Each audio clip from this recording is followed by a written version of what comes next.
Most of us spend our lives in a state of constant demand. We ask the universe for success, for wealth, or for love, expecting that the intensity of our wanting will eventually pull those things toward us.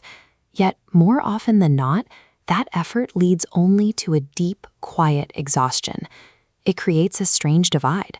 While most people find that their most desperate prayers leave them empty-handed, a select few seem to attract opportunities as if by gravity, without any visible struggle at all. Osho suggests that we are looking at the wrong signal. Existence does not hear the words you speak, it reads the state of your being. When you say, "I want this," you are broadcasting a loud, subconscious frequency that confirms its absence. The very act of wanting is an admission that you are currently empty. This creates a fracture within you. Your conscious desire tries to pull you toward a future goal, but that massive weight of subconscious lack keeps you dragged backward. You cannot reach a destination when your energy is split into two opposite directions. As long as your internal state is rooted in a feeling of absence, every demand you make to the universe only reinforces the very emptiness you are trying to escape. Nature operates on a principle of momentum. When it rains, water flows toward the rivers that are already moving. It doesn't settle on the dry peaks, it seeks out the flow. Even the forest follows this rule. A tree with deep, established roots receives the most nutrients, while the dry, brittle branches are left to wither. We see this in our own world every day.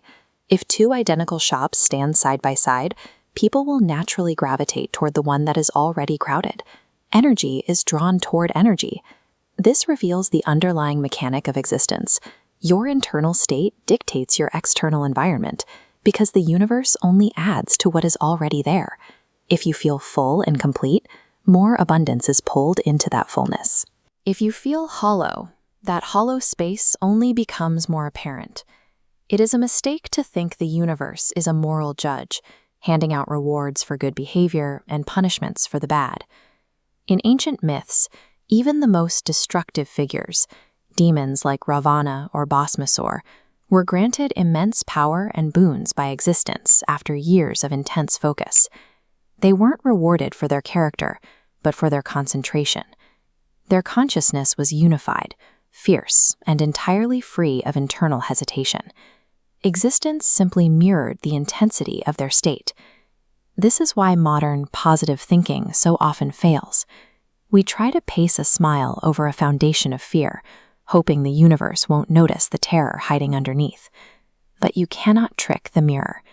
The universe ignores the mask and responds only to the vibration of the fear itself. To change the reflection, you have to change the source. You have to move past the performance of positivity and address the authentic feeling of lack that dictates your life. This internal shift isn't just about how you feel, it's about how you move. If your state of being is the engine, your physical actions are the wheels that allow that engine to actually go somewhere. A boatman crossing a river keeps his eyes on the far shore to maintain his belief and his direction. That vision is what keeps him aligned, but the vision alone doesn't move the boat. He must row. Physical action is the natural extension of that belief. The two must flow together. The universe opens its doors when your vision, your belief, and your labor all move as a single unified current. The question is how to build that unity when the goal feels so far away that your mind can't help but doubt it. If a climber tries to envision reaching the summit in a single leap, the mind immediately calls the idea impossible. That doubt shatters your belief before you even start. But by focusing only on the first base camp and then the next, you provide your mind with evidence of what is possible. Each step forward builds a foundation of trust that eventually makes the summit feel inevitable. These small, aligned actions systematically silence the narrative of impossibility and replace it with an internal state of certainty. This requires you to step out of the cycle of desire, a state that is constantly telling you that what is currently present is insufficient. True awareness doesn't demand, it simply observes. It accepts what is already here with a sense of completeness. The moment you cultivate this feeling of being already whole, acting with the confidence of someone who has already arrived, you stop begging at the door, and that